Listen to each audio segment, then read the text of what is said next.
เดี๋ยวเหลือลักนึงก็เอาไว้ค้ำตัวนี้เลยเงยพี่พี่ม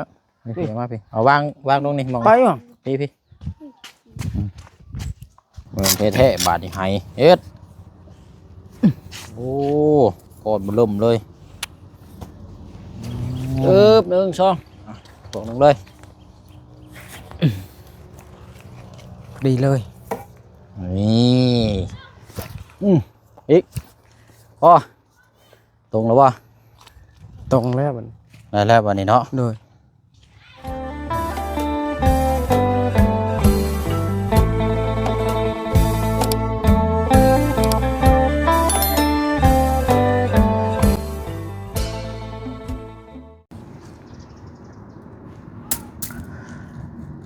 เดี๋ยวก็สุดท้ายสุดเด้อพี่น้องเด้อเนาะแต่ว่าโอ้ยเว้าเรื่องวันเวลา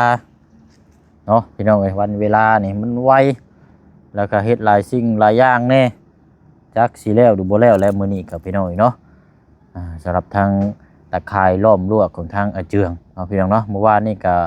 บุกลุยซอยทางน้องเพิ่น2เกาะเมื่อนอนอดบ่เนาะพี่น้องเอ้ยเนาะนอนม่วนแท้ใดจนว่าเฮาบ่อยากลุกนอนเลยมันปวดกระตุงกระโตเนาะเอากะมาเบิ่งน้ำกันอีกเนาะพอดีมีเวกเก็บตกน้ำกันอีกพี่น้องเนาะสำหรับทางลักลั่วเพราะว่าตัวนี้เลยพี่น้องตัวนี้อันตัวเสาแรกมองประตูนี่เจืองลืมใส่ปูนเบิ่งนี่เพราะมันคุ้ยมันคุ้ยนี่พี่น้องน่ะพังดินใช่ชื่อนั่นน่ะก็เลยว่าสิให้น้องเพิ่นขุดออกมา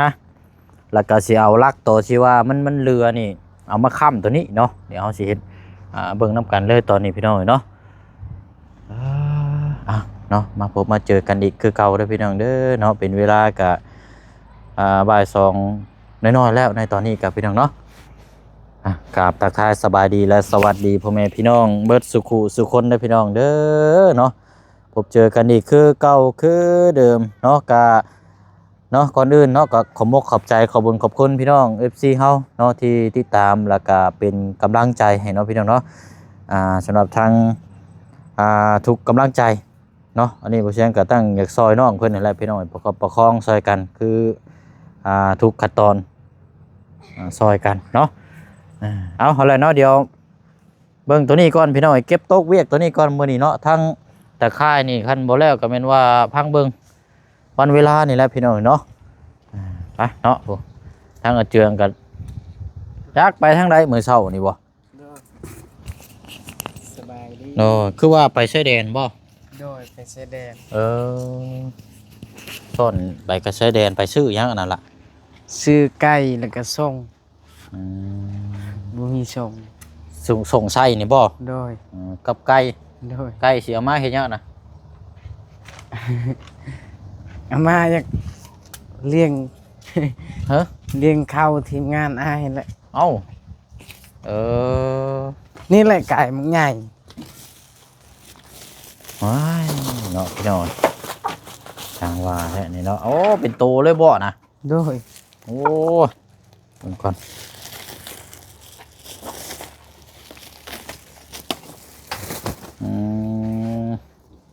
ใหญ่โอ้2 เซนบ่นี่นะโดยเอาคนว่านั่นก็เอามาเลี้ยงใส่เป็นยังงานละกินละ เอาไว้ก่อนจะใส่กระเป๋าไว้ก่อนเพราะว่าจี้ลายบ่ได้จี้ใส่กล้องลายบ่ได้พี่น้องอันนี้คือทางน้องเพิ่นนี่สิเอามาแบบว่ามาปลูกแขนรถแม่นบ่ให้ทีมงานอ้ายกินซื้อมาแบบให้ทีมงานนี่บ่โดยโอ้มันสิเป็นนั่นอยู่บ่พี่น้อยเนาะแต่ละคนก็บ่นี่ครับบ่มีไผเรื่องฆ่าสัตว์นี่ครับไงฉบับนี่เอาจังว่ากันแล้วรถนั่นคือว่าไปเปลี่ยนยังกดจะว่าไปซากมะไผ่มันสร้างมะไผ่โดยกูบ่หาก็ซื้อมาแบบอันนั้นมะไผ่มันมืดเลย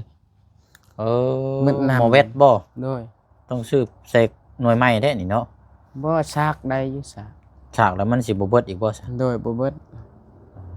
มันแบบว่ามันสตาร์ทบ่ได้ใช่บ่ โดยแต่ว่าเวียดว่ามาภัยไหม้แล้วก็บ่ซากมันต้องซากแล้วมันค่อย แค่ว่ามันบ่มีหัวเชื้อเนาะ โดย บัดนี้นั่นไล่บัดนี้เนาะ โดย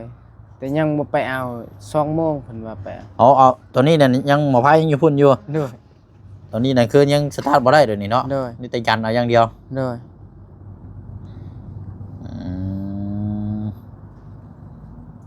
เอาเดี๋ยวจังมาประกอบใส่ซะเนาะ โดย พาเฮาเนาะมาเก็บตกเวียกตัวนี้ก่อน โดย เพราะว่าตัวนี้เอาไว้ก่อนนี่ละโจมลักมันแล้วมาก่อนโจมลักเอามาพี่ กลางนะ โอ้ยนอนอดปวดกระโตใช่เมื่อคืนนี่ โดย โอ้ทุหมดค้อนทุบโคตรดีรอกระโตแห้งดีรอเอาเดี๋ยวเอาลักมาเลยเขาสิเอาตัวนี้ค้ำ โดย แต่ว่าเรารับแรกต้องขุดเท่านั้นลงก่อนนะได้บ่ แล้วก็ กลางแล้วก็ มาก็นี่อ่างจะมองเนี่ย มันดีได้อันนี้แหละเหลือลักหนึ่งก็เอาไว้ค้ำตัวนี้เลย เหนื่อย พี่มาพี่เอามาพี่เอาวางตรงนี้มอง ไปบ่ พี่เอาโอเควางเอาละมาบานนี้เอาเสียมมาขุดตัวนี้แล้วแล้วหาเจ้าลืมเอาปูนใส่นี่แหละเก็บตกจังหน่อยขุดตัวนี้ ปูนบ่ยานปูนหน่อย หรือว่าปูนหน่อยบ่เนาะ ขุดตัวนี้ป่ะ แม่นขุดตัวนี้แล้วมางเบิดเลยแล้วล่ะ โดย แล้วจังอันนี้เอาปูนมาผสมแล้วก็เป็นอันนี้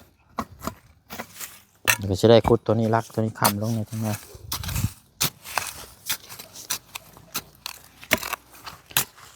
ไหนบ่อน้ำบ่นี่ ปูนยุ่นนี่ได้ปูน มีอยู่บ่ โดย จะใส่หน่อยเนาะ แต่มันแข็งแล้วได้ปูน จะใส่อยู่อันนี้เนาะขุดออกเลยรถขุดเคียงออกเลยขุดเคียงออกแล้วจังเอาปูนมาใส่อีกนั่นก็ โดย เพราะตัวนี้มันเป็นตัวยึดเลยบางเทื่อเจ้าเฮ็ดประตูนี่มันดึงไปดึงมานี่ล่มได้นี่มันบ่เน่น โดย เคี่ยวไปกายเรียบร้อยจังอันนี้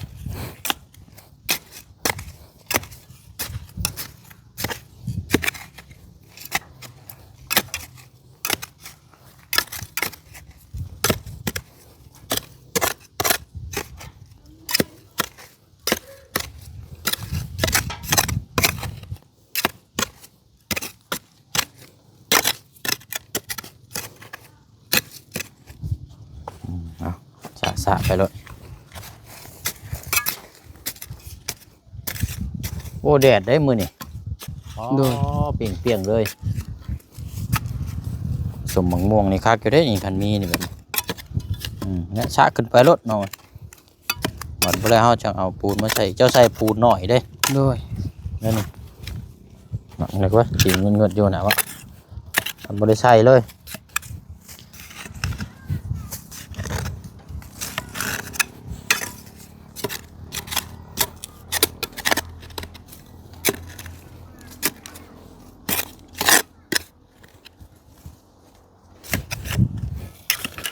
โอเคแล้วหาบันมาขุดตัวนี้เฮาบันนี่มาขุดตัวนี้ขุดเสาตีนตัวนี้ นี่ป่ะ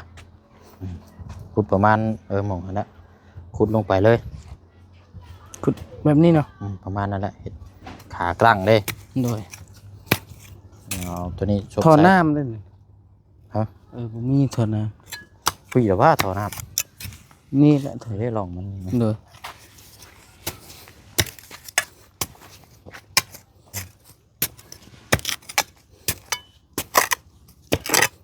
น้องบานนี่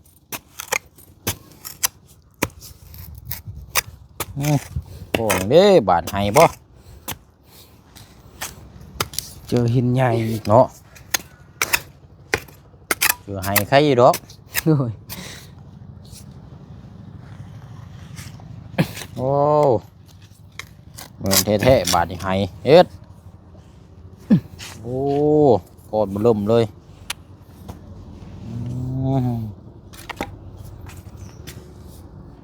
ขุดให้มันตรงหั่นล่ะ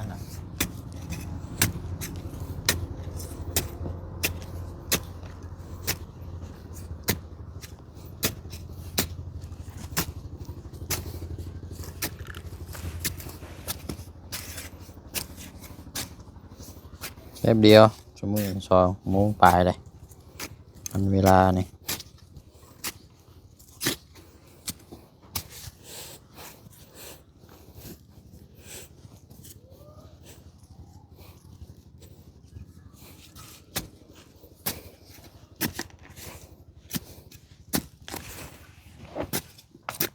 ไหนบ่ ยังมีอีก มียังอ่ะนะ มัน เอาแล้วโคตรแดะนี่เฮ้ยเฉาะเชียงลงสิบัดเฮ็ดเชียงเอาแล้วแรกเอาบัดนี่เอาเฮ็ดเชียงเอา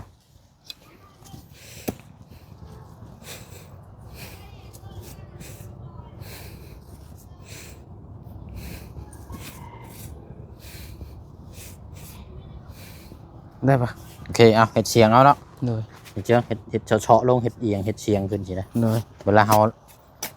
อาเสาลงมันจังให้มันล่มไปใช่ไหมเจ้าว่ายาวโพดบ่จักเนาะ พอดีเลย อย่าให้มันคุบลงสิแน่นะ โดย ไปเดี๋ยวเราเอาขึ้นเบิ่งใช้น้องหั่งใช้เทิงบ่เดี๋ยวน่าสิโจมเสาตัวนี้ซอยนะ ทางเอ้ยเยอะ เดี๋ยวเรามาจับของงานเอางัดไปก่อนคันว่านั่นแล้วก็จังอันนี้ปูนเขาเดือสอบหนึ่งบ่ โดยเขาเทในนั้นเลยเทในนั้นชอบแล้วเทชอบบ่แม่นชอบแล้วก็ยังน้อยหนึง เอาไปยังเหลืออยู่เดี๋ยวจังอันนี้เดี๋ยวรอก่อนบัดนี้ลองจับใช้เบิ่ง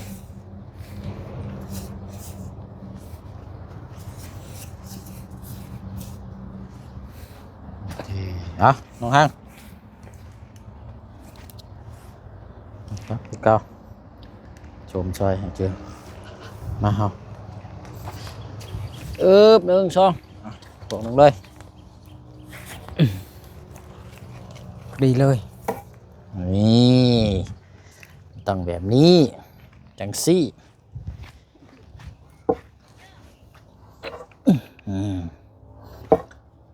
นี่บ่โอ้ติดตัวนี้ บ่เขาดึงออกตัวนี้มันขึ้นเลย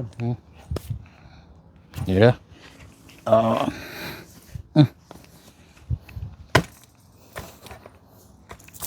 ถึงว่าบ่นี่ เบิ่ง โอ้คักเลยเนาะอ๋อเนียนตุ๊บเลยบัดนี่ดีนี่นี่บ่ได้เฮาเอาปูนมาใส่นี่บัดนี่ โดย เทใส่เต็มเลยเทใส่ตัวนี้นำก็ได้มันจะลึงอีกไหมเจ้าอาจจะถีบลงดูอีกอีกพอตรงแล้ววะ ตรงแล้วมัน ได้แล้ววันนี้เนาะ โดย โอเคแล้วนี่เดี๋ยวพอตีงแม่นบาดนี่เอาเคลียร์เลยเอาอันนี้เอาปูนมาใส่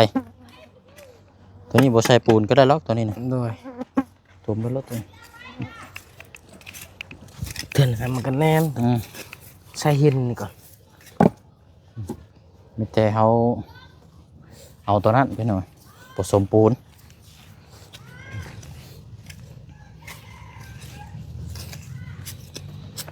เนาะตัวนี้บ่าย2 โมงเดี๋ยวจบจากนี่พี่น้อยเนาะเดี๋ยวสิชวนอาเจืองไปเลาะชมวิวอีกก่อนตาดสะเลนอยู่ได้พี่น้อยเข้าไปนี่สัญญาณบ่มีเด้อตดแม่นตัดแบบโลกขาดเด้อแล้วสัญญาณเข้าไปในพอดีมีครอบครัวหนึงเนาะอยู่ในพุ่นกับพี่น้อยเนาะเดี๋ยวเขาไปเบิ่งน้ำกันที่ทางบ่จันถ่ายทำลงไปว่าผัวเราหนีปะอยู่กับลูกน้อย5 คนให้อยู่โอ้ยผัวปะที่ไปเอาเมียใหม่ว่าซั่น เดี๋ยวให้เจืองได้เป็นลามมื้อนี้รุ่นกันเลยพี่น้อย ว้าวเมียปล่อย นั่งให้อยู่ชัดโอ้ย ได้แล้ว ได้แล้วตัวนี้เนาะตัวนี้เฮ็ดเคลียร์ในจังหน่อยก็ได้เคลียร์เฮ็ดเป็นผง โดย เหมือนแล้วนี่กะเคลียร์แล้วนี่พอดีเลยอันนี้กันเนาะให้ผัวไปอยู่บ่ ฮะให้ไปอยู่บ่ว่าดีได้มืดได้มาน่ะ เดี๋ยวสิแวะซื้อกับข้าวเดี๋ยวจะพากันไปกินอยู่ห้วยอยู่ห้องคนแรกพี่น้องครับเจือง โดย ยังว่าท่านได้กินข้าวอยู่ก็จังบุกเอาง่ายข้าวทรายคนแรกมื้อนี่ทางหัวเฮาตัวนี้นี่ยันบ่ทันหรอกขอเป็นมื้ออื่นซะเนาะ โดย จังว่ากันพี่น้องเอ้ย มื้ออื่นกินไก่เลยมื้ออื่น พอดีแล้วมื้ออื่นก็อันนี้เลยเยิ้มหั่นแหละนั่นแหละบาดนี้ โอ้แข็งเลย แน่นเด้เอาปูนมาใส่ยังคักแล้วบาดนี้ โดย ปูนใช้มันเลยหรือว่าแกะแล้วเฮาผสมใส่คู่เอาบ่กินเฮเฮายังอยู่บ่ แห่หมดแล้ว ฮะ แต่ว่าก็ได้อยุดประมาณ ยังใช้ได้อยู่บ่ โดย แกะเอาไปยังซะเนาะแกะเอาแล้วใส่ผสมใส่คู่เอาเคลียร์ใส่ ส่ คู่ วนก็ลงหางไปให้ข้าวเลย เอาไปคืนหน่อยติ โดย เนาะส่งผสมใช้สบายนี่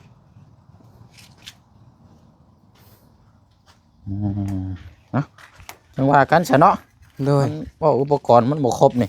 ใช้ลองเบิ่งแกอีกอยู่ฮะ บ่มีหม้อไฟเด้ ฮะ บ่มีหม้อไฟ แม่นนั่นเนาะ แกอิสริยะได้นี่แกรถแล้วนี่ เอาไฟไปเฮ็ด โอ้เนาะเหลือมามากเลย เฮาล้างตลอดแล้วมันไปชายแดนแป๊บเดียว นี่เลย โดย โอ้น้องโอกเลย โดย เนาะนี่แหละวันนี้รักษาบริวัตเอาตามันอีกกระหุงดีอยู่วะ โดยหุ้งอยู่ เป็นตาเนี่ยมอบตาสีเหลืองบ่คือตาสี สี ขาว แดง โอ้บ่แม่นตา LED เนาะ โดย ม เอาตาจากแต่หานเข้าเลยเขาบ่ได้แต่ง อืม มันตาเขาแต่งมัน มัน สีขาว เป็นสีขาวเนาะ โดย อุ๊ดเอาล่างอีกเลยสีแดงแช่งใจ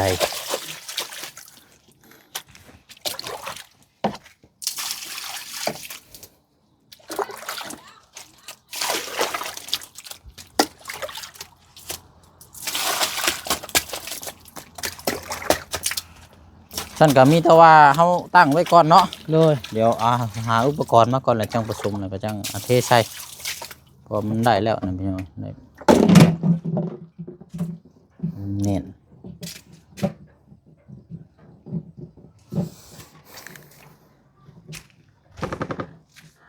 โอ้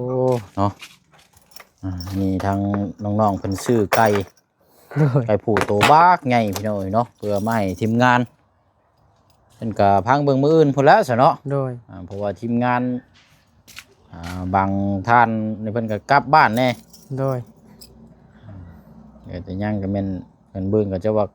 สิกลับบ่เลยไปจักเลยใดๆพุ่นนี่แต่ว่านี่ยังเยอะยังคาเวียกอยู่หลายมื้ออยู่ดอกเอาคักๆไปหน่อยเนาะสากแบต โดย มาเสริมใช่ไหม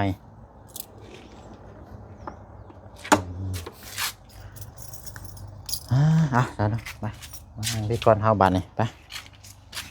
ทังว่ากันเนาะเดี๋ยวพอดีแล้วฉันก็เดี๋ยวไปเชียงสิถามเพิ่มเติมน้ำเลยเนาะพอดีทางผู้ใหญ่เพิ่นฝากถามมาอันนี้กะแต่ว่าทาง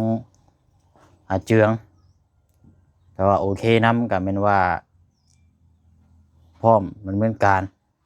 หรือว่าถ้าบ่โอเคกับเป็นว่าชะลอก่อนเนาะ